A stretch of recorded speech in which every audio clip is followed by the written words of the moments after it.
कई लोगों का क्वेश्चन रहता है कि हम लोग कितने घंटे पढ़ें। तो आई पर्सनली मेरा तो इसमें नहीं है कि मतलब कितने घंटे पढ़ना चाहिए।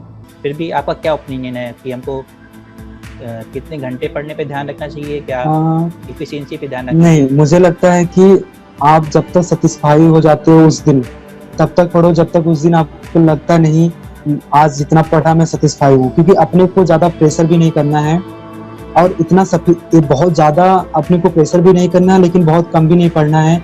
इतना सफिशिएंट पढ़िए कि आपका सारा का सारा सिलेबस कंप्लीट हो जाए, आपको जो रिक्वायर्ड है उस चीज के लिए वो आपको मिल जाए। तो आई थिंक अगर आवर्स की बात करें तो जनरली आपको क्लासेज रहती हैं, फिर क्लासेस के बाद आप 4 घंटे 5 घंटे 4 to 5 आवर्स अगर आप निकाल लेते हो तो बहुत हो जाता है उतना।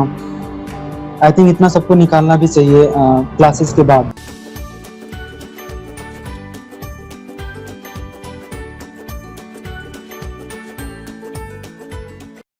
हेलो एवरीवन, आप सभी का स्वागत है हमारे YouTube channel IT jam chemistry पर। आज हमारे साथ हैं रवि मौर्य, जिन्होंने आईटी जैम 2019 में ऑल इंडिया रैंक 1 सिक्योर की थी।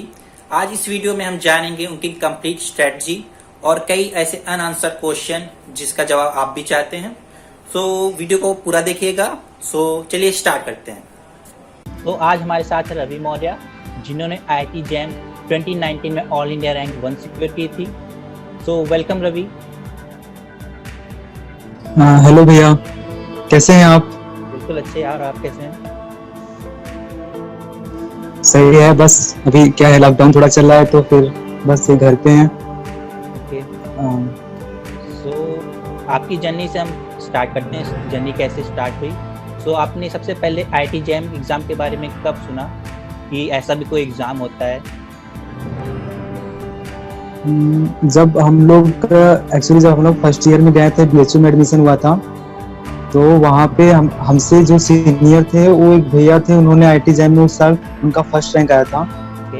तो जाते ही तो हम लोग को इतना तो पता था कि आईटी जैम कुछ होता है, और इतना ज्यादा नहीं पता था कि वहाँ पे कैसे एग्जाम होते हैं, क्या होता है। बट हाँ, सारे बच्चों के दिमाग में ये चीज थी कि आईटी जैम कुछ होता, तो सोचा था हम लोग को उस टाइम लगता था कि बहुत ज्यादा हार्ड होता होगा और कुछ आइडिया नहीं थे ना। तो फिर बस सीनियर्स भैया लोग के मुंह से ही हम लोग सुने थे कि हाँ आईटी जैम होता। तो यानी कि अपना फर्स्ट ईयर के एंड तक जाते जाते आईटी जैम के बारे में हम लोग को थोड़ा पता चल गया था।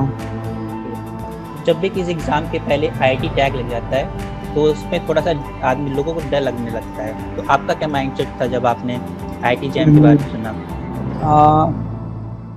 एक्चुअली स्टार्ट में जब मुझे भी लगा तो मुझे भी था कि बहुत ज्यादा, जैसे आईटी का एडवांस वाला पेपर होता है, जेईई वाला, तो उसके अकॉर्डिंग तो बहुत टफ होता है। ये भी अपने लेवल पे एक टफ एग्जाम ही होता है, क्योंकि आईटी का एग्जाम है तो आसान एग्जाम होगा नहीं। बट हाँ, इसमें कुछ चीजें होती हैं कि अगर आप अपने से मेहनत करते हो थोड़ा अच्छे से, अगर आपकी प्रिपरेशन, आपकी प्लानिंग और आपने जो मटेरियल्स पढ़े हैं, अगर आप उसको एक प्लानिंग मैनर से करेंगे ना तो आपके लिए आसान हो जाएगा। बहुत टफ नहीं होता, लेकिन ये भी मैं कहूँगा कि बहुत आसान भी नहीं होता मतलब करना। इसमें सबसे बड़ी बात होती है कि इसके जो थोड़ा इजी तो होता है, बट क्या है कि इसमें सीटें बहुत कम होती हैं।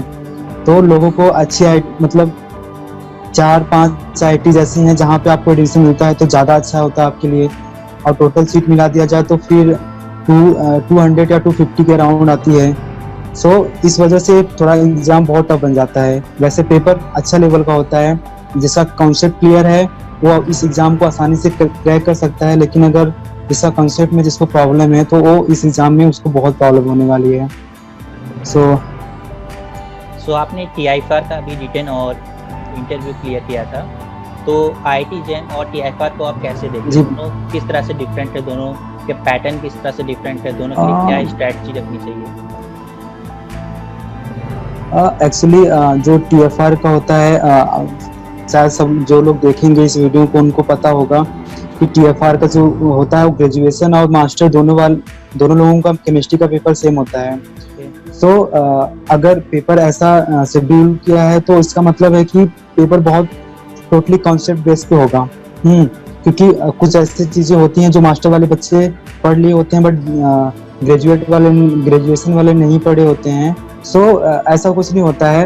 एग्जाम होता तो है बहुत, मतलब उसका एग्जाम जो होता है सीरियस होता है।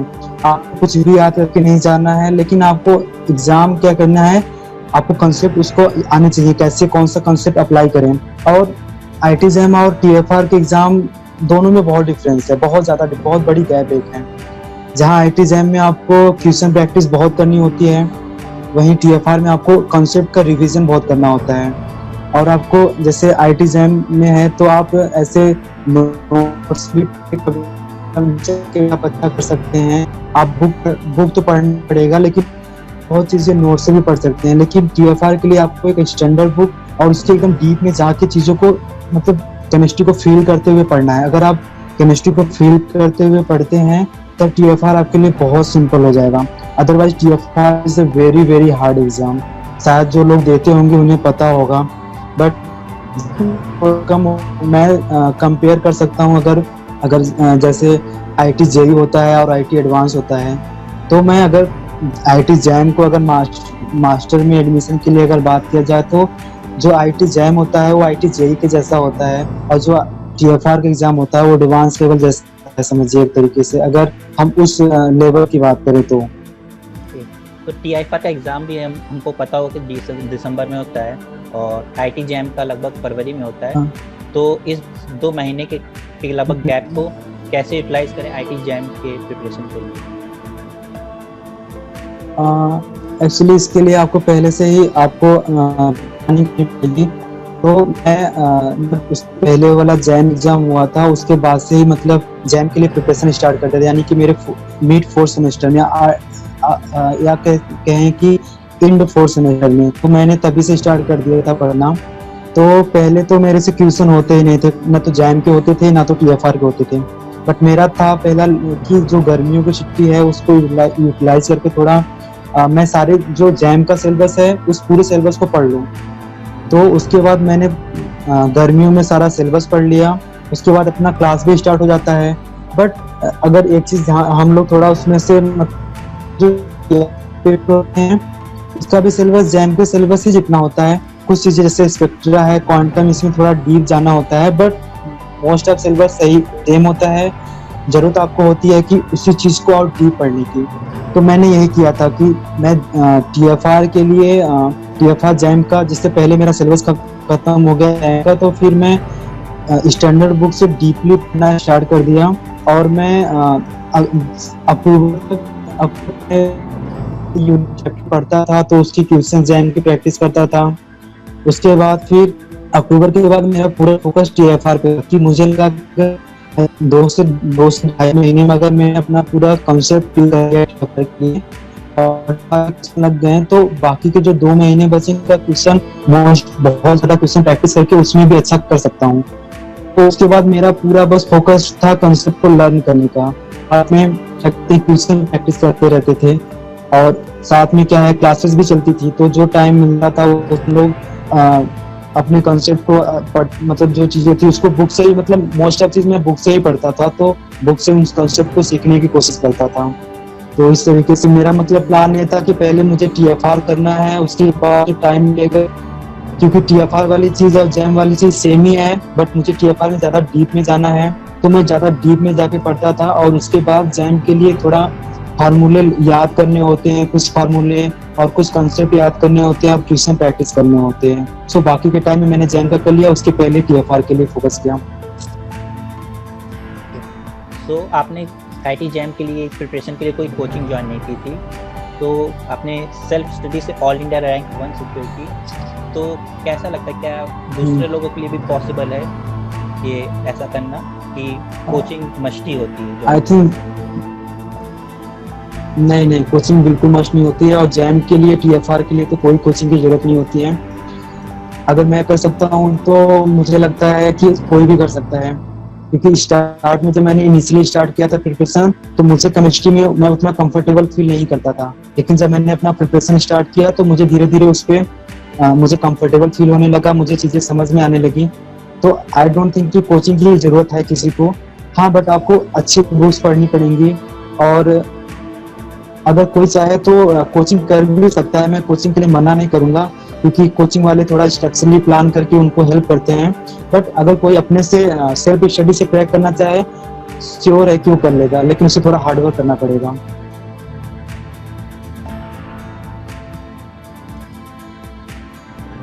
सो आपने अपनी प्रिपरेशन कैसे स्टार्ट की, कौन सी बुक्स फॉलो की और नोट्स बनाने में क्या क्या आप ध्यान रखते थे, वो आप बता सकते हैं?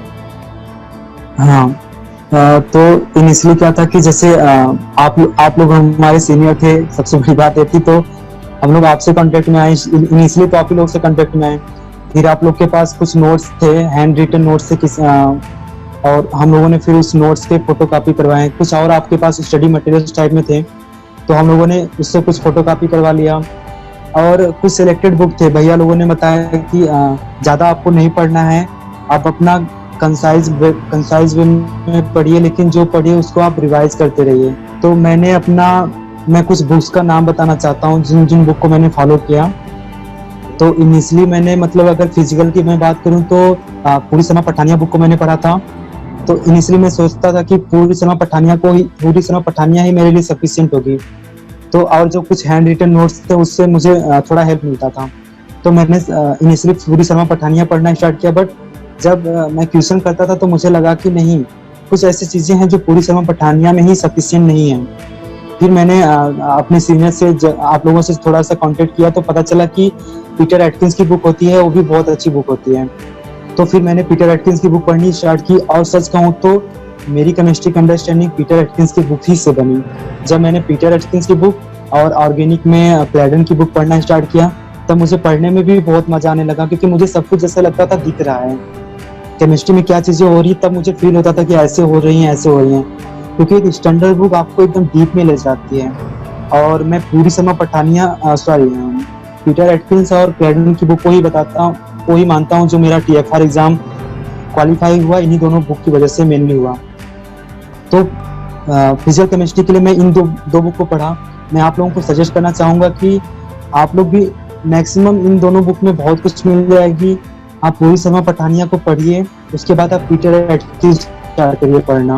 और पीटर एटकिंस ने ज़्यादा क्वेश्चन तो नहीं दिए हैं, और जो क्वेश्चन है वो भी थोड़े टफ क्वेश्चन होते हैं, बट उससे आप कॉन्सेप्ट को लर्न करने की कोशिश करिए। मैंने साथ में मैं नोट्स बनाता था, तो मैं पूरा नोट्स नहीं बनाता था, मैं A4 पेज, वो मेरे पास कॉपी थी, तो उसमें मैं क्या करता था, 4 पार्ट कर लेता था, और बहुत जो चीज़ें मुझे नहीं पता होती थी या जो कुछ इंपॉर्टेंट चीज़ें होती थी, बस उन्हें मैं नोट्स करता था। और ज़्यादा मैं बड़ा नोट्स बनाता भी नहीं था, मैं किताब से ही ज़्यादातर रिवाइज करने की भी कोशिश करता, क्योंकि बुक में जो इमेजेस थी वो इमेज मेरे दिमाग में फिट हो जाती थी। तो फिजिकल केमिस्ट्री के लिए तो मैंने इन दोनों बुकों को फॉलो किया। और अगर ऑर्गेनिक केमिस्ट्री की बात करें तो इनिशियली मैंने स्टार्ट किया था पाउला वाई ब्रूस की बुक से। बहुत अच्छी बुक है जो बेसिक अंडरस्टैंडिंग को आपको बढ़ाती है। और उसके बाद फिर एक बुक पीटर साइक की बुक होती है, उससे मेरी मैकेनिज्म थोड़ी अच्छी हुई। और फाइनली मैंने लास्ट में 2-3 महीने पहले से मैंने क्लैडन को पढ़ना स्टार्ट कर दिया। और क्लैडन की बुक आप लोग को पता है, ऑर्गेनिक का बाइबल कहते हैं उसको। और सेकंड थिंग कि क्लैडन की बुक थोड़ी टफ होती है, बट आप ट्राई करोगे तो धीरे धीरे आपको समझ में आने लगेगी। और इनऑर्गेनिक की बात करें तो मैंने जेडली बुक को फॉलो किया था और जेम्स हुई की बुक को फॉलो किया था, और कुछ वो स्टडी मटेरियल्स थे उससे मैंने पढ़ा था, और इनऑर्गेनिक के लिए और कोई बुक फॉलो नहीं किया था। तो मतलब मेनली मैंने यही 6-7 बुक को पढ़ा था, और इनको मैं एक बार पढ़ा, 2 बार पढ़ा, और 1-2 बार और रिवाइज किया, जिससे कि चीज़ें मुझे थोड़ा लर्न हुई, और उससे मुझे बहुत हेल्प हुआ। और उसी के मैं बहुत शार्ट नोट्स बनाता था कि लास्ट टाइम में मुझे रिवाइज करने में फ़ायदा हो, क्योंकि अगर बुक से रिवाइज करेंगे तो बहुत टाइम टेकिंग होता है। सो शार्ट नोट आपके लिए बहुत इंपॉर्टेंट होता है। साथ में साइड में शार्ट नोट्स बनाते रहिए आप लोग, ठीक है। तो कई लोगों का क्वेश्चन रहता है कि हम लोग कितने घंटे पढ़ें, तो आई पर्सनली मेरा तो इसमें नहीं है कि मतलब कितने घंटे पढ़ना चाहिए। फिर भी आपका क्या ओपिनियन है कि हमको कितने घंटे पढ़ने पे ध्यान रखना चाहिए, क्या एफिशिएंसी पे ध्यान रखना नहीं, मुझे लगता है कि आप जब तक सेटिस्फाई हो जाते हो उस दिन, तब तक पढ़ो जब तक उस दिन आपको लगता नहीं आज जितना पढ़ा मैं सेटिस्फाई हूँ। क्योंकि अपने को ज़्यादा प्रेशर भी नहीं करना है, और बहुत ज़्यादा अपने को प्रेशर भी नहीं करना है, लेकिन बहुत कम भी नहीं पढ़ना है। इतना सफिशिएंट पढ़िए कि आपका सारा का सारा सिलेबस कंप्लीट हो जाए। आपको जो रिक्वायर्ड है उस चीज़ के लिए वो आपका आपको मिल जाए। तो आई थिंक अगर आवर्स की बात करें तो जनरली आपको क्लासेज रहती हैं, फिर क्लासेस के बाद आप 4 घंटे 5 घंटे 4 to 5 आवर्स अगर आप निकाल लेते हो तो बहुत हो जाता है उतना। आई थिंक इतना सबको निकालना भी चाहिए क्लासेस के बाद। ओके, सर जब आपने सबसे पहले अपना रिजल्ट देखा कि ऑल इंडिया रैंक 1 आई है, तो आपको कैसा फील हुआ? वो आपकी दुनिया में कुछ बदलाव आया? एक्चुअली उस टाइम मेरे दोस्त थे, तो क्या हुआ, एग्जाम देने के बाद सब लोगों ने अपना आंसर की मिला लिया था, तो लोगों को प्रेडिक्शन था कि मे भी तुम्हारा आ जाए, बहुत अच्छा नंबर था। तो उस टाइम मैं टीएफआर के एग्जाम देने के लिए बॉम्बे था, तो मैं टीएफआर में अपने अंकल के यहाँ से, टीएफआर में विजय भैया है, उनके यहाँ पे मैं जा रहा था। तो रास्ते में ही बस में था, तब तक मेरे पार्टनर का कॉल आया कि यार चेक कर, देखो तुम्हारा क्या कहते हैं फर्स्ट आया है। मुझे तो विश्वास नहीं हो रहा था, मैं तो 2 मिनट तक सोचते रहा यार क्या हो गया। उसके बाद फिर घर पे वो कॉल किया और सीनियर भैया लोग को बताया। बहुत खुश था उस टाइम मुझे तो, और बस क्या था, बस ऐसे सोच रहा था क्या हो गया। उसके बाद वहाँ पे गया तो टीएफआर में भैया लोगों ने बहुत अच्छे से मेरा वेलकम किया, बहुत अच्छा लगा मुझे वहाँ पे जाने के बाद। सो आपको क्या लगता है कि इस एग्ज़ाम को क्वालिफाई करने के हमारे पास क्या बेनिफिट्स हैं जो लोकल यूनिवर्सिटीज़ हमको नहीं प्रोवाइड कर सकती हैं, हमको आईआईटीज़ क्या एक्स्ट्रा प्रोवाइड करती हैं? देखिए, आईआईटीज़ अगर आपको साइंस और टेक्नोलॉजी में कुछ अगर इंडिया में है, इंडिया बहुत कम है, धीरे धीरे डेवलप रहा है। अब जो आईआईटीज़ हैं वहाँ पे क्या है, जो साइंस का कल्चर है, जो रिसर्च का कल्चर है, वो आपको बाकी यूनिवर्सिटी में, जैसे मैंने बीएचयू में भी पढ़ा है, आईआईटी में पढ़ा है, मैं बीएचयू को आईआईटी से कंपेयर नहीं कर सकता, क्योंकि बीएचयू भी अपने में बहुत अलग है और आईआईटी भी बहुत अलग। लेकिन अगर हम साइंस कल्चर की बात करें तो आईआईटी में जो आपको अपॉर्चुनिटीज मिलेगी, जो चीजें मिलेंगी, जो आपको सीखने को मिलेगा, आपको अगर आपको रिसर्च में जानना है तो आईआईटी से अच्छा कोई नहीं हो सकता। इंडिया में भी करने के, फॉरेन में भी जाना है तो फॉरेन के लिए भी आपको बहुत अच्छा प्लेटफॉर्म प्रोवाइड करेगा। और सेकंड थिंग, आईआईटी में सिर्फ पढ़ाई ही आप नहीं करते हो, आईआईटी में आप पढ़ाई के साथ भी बहुत कुछ लर्न करते हो।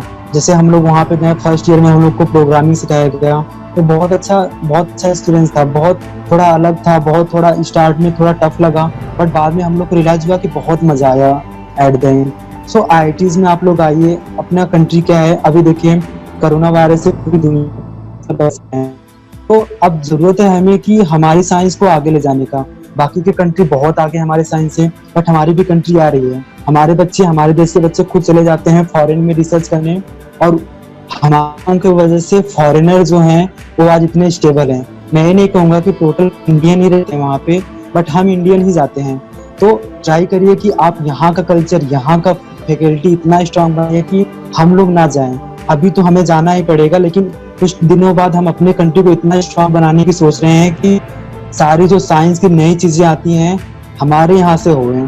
तो अगर इसके लिए करना है तो आपको आईआईटी में जाना पड़ेगा, आपको मेहनत करना पड़ेगा, और आप मेहनत करोगे तो डैम से और अपना देश साइंस टेक्नोलॉजी में बहुत आगे जाने वाला है। और मैं पर्सनली बात करूं तो कोई भी नहीं चाहता कि उसके करियर में अच्छा ना हो। सो अगर आप चाहते हो कि आपके करियर में अच्छा हो तो प्लीज आप आईआईटी में आओ, प्लीज आप आईआईटी जैम को सीरियसली लो और इसको दो। आप आईआईटी में आओगे तो आपको पता चलेगा कि रिसर्च का क्या कल्चर है, एक्चुअली में रिसर्च होता क्या है।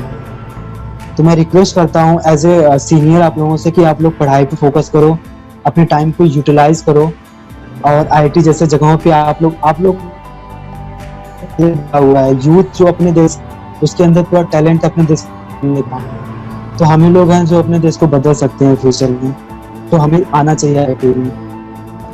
जब हम पूरा एक बार सिलेबस अपना कंप्लीट कर लेते हैं पढ़ के, तो जब भी एग्ज़ाम टाइम आने वाला था तो हमारे पास बहुत ज़्यादा सिलेबस हो जाता है, तो उस टाइम हमारे पास रिवीजन करने के लिए क्या स्ट्रैटेजी रहनी चाहिए, और उस टाइम नोट्स हमारे किस तरह से हेल्पफुल रहते हैं, शॉर्ट नोट्स?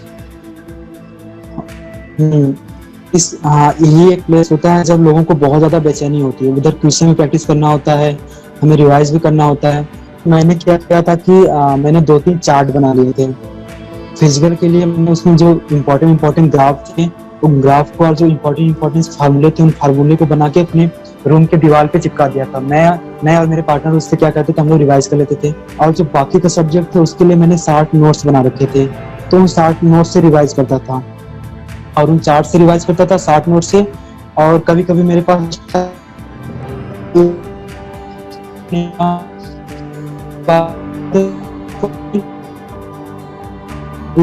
है रिवाइज कर लेता था।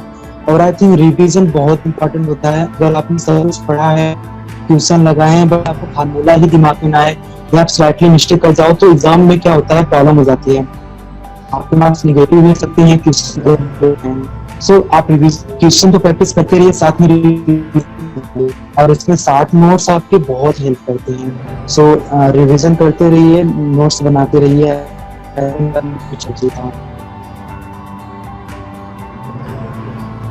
तो जनरली लोग अपनी आईटी जैम की प्रिपरेशन फाइनल ईयर या फोर्थ सेमेस्टर में स्टार्ट करते हैं, तो उनका क्या माइंडसेट रहना चाहिए जब वो एग्जाम की प्रिपरेशन स्टार्ट करते हैं?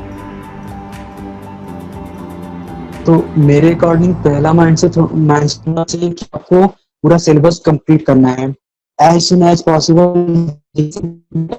आप अपने सेल्फ स्टडी से पूरा का पूरा सिलेबस कंप्लीट कर लेते हैं, आपके पास उतना ज्यादा बेनिफिट होगा।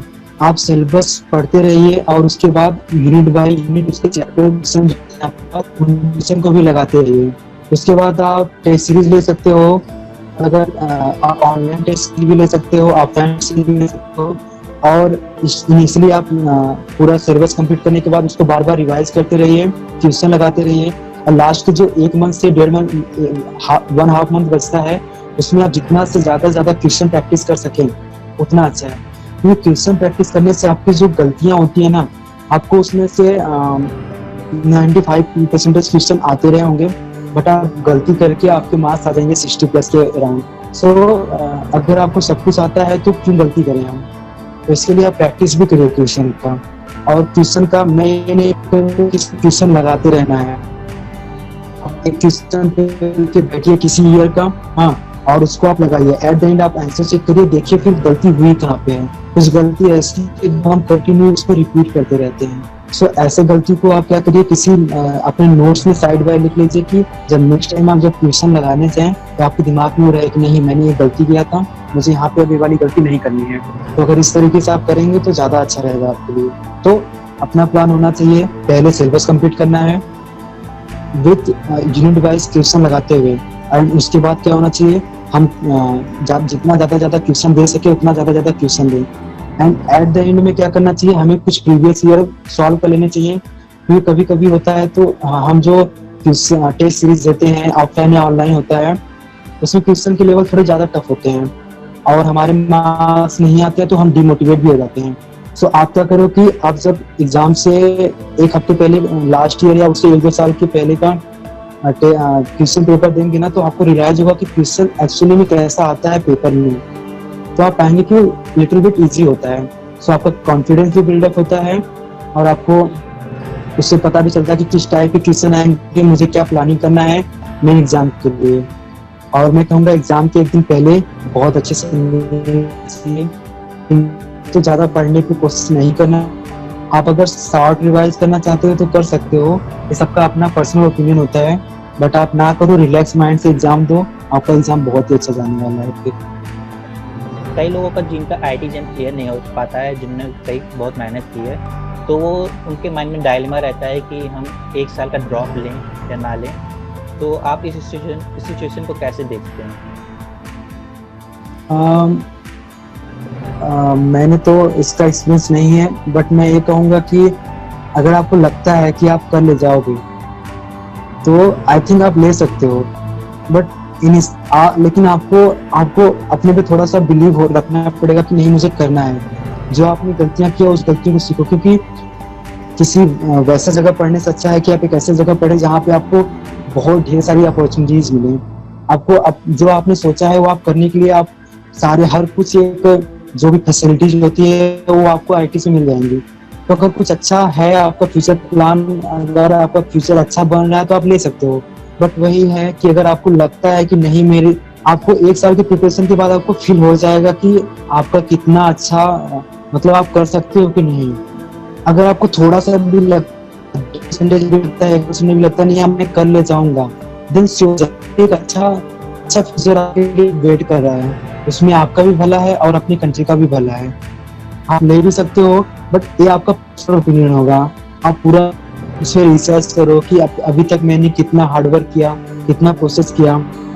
और उसके बाद अगर आपको लगता है कि आप खुद से नहीं पढ़ सकते हो तो यहाँ पे आप कोचिंग भी ले सकते हो। ऐसा नहीं है कि मैं कोचिंग को बहुत अपोज करता हूँ, आप कोचिंग भी ले सकते हो या कोई मेंटर ले लो, अपने सीनियर से थोड़ा गाइड करो, उनसे कुछ गाइड मांगो कि भैया हमें कैसे जाना चाहिए, मुझे लगता है ड्रॉप लेना है बट मुझे बहुत डाउट हो रहा है कि मैं लूं या ना लूं। तो ये सारी चीजें आपके ऊपर डिपेंड करता है कि आप कैसे इसको टैकल करते हो।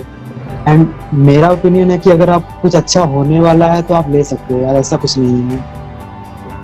तो एट लास्ट में अगर हमको समअप करना हो तो मोस्ट इम्पॉर्टेंट क्वालिटीज क्या होनी चाहिए ऐसे एग्जाम्स को क्रैक करने के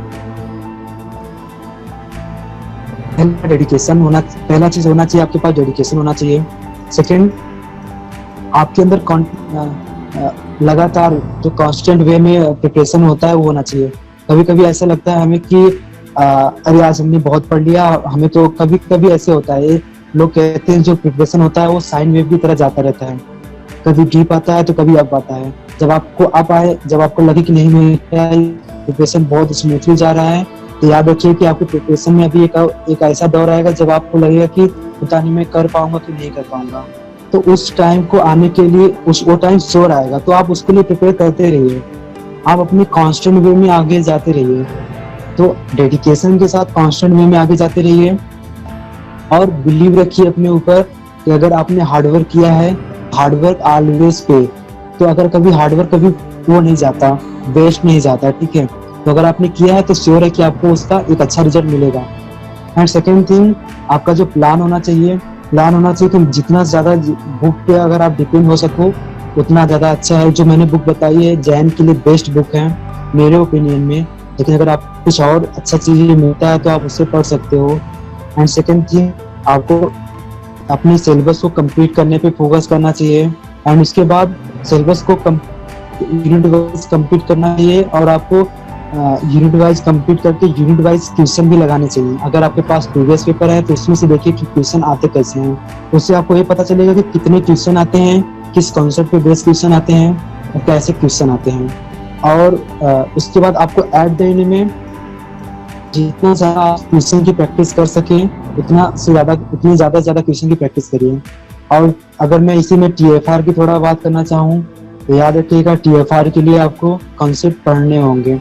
अगर आपके कॉन्सेप्ट याद हैं तो कुछ भी नहीं, अगर आपको कुछ भी नहीं याद है, बस कॉन्सेप्ट पता है कि केमिस्ट्री कैसे वर्क करती है, बहुत बेसिक कॉन्सेप्ट, आप TFR बहुत आसानी से क्रैक करने वाले हैं।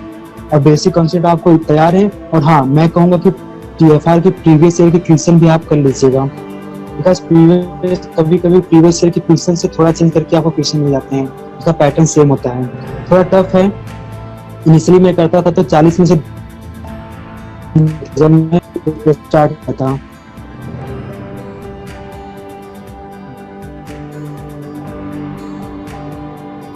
Okay, so thanks a lot Ravi, आपने अपना बहुत ही बहुमूल्य समय हमें अपने दिया कि मुझे विश्वास होगा कि कई लोगों को बहुत कुछ सीखना मिला होगा। सो हमारी ऑडियंस, अगर आपको ये वीडियो पसंद आया हो तो हमारे चैनल को सब्सक्राइब कीजिएगा और do share with your friends because sharing is caring, and like और वीडियो अगर आपको इस वीडियो से कुछ यूजफुल सीखने मिला। तो थैंक यू।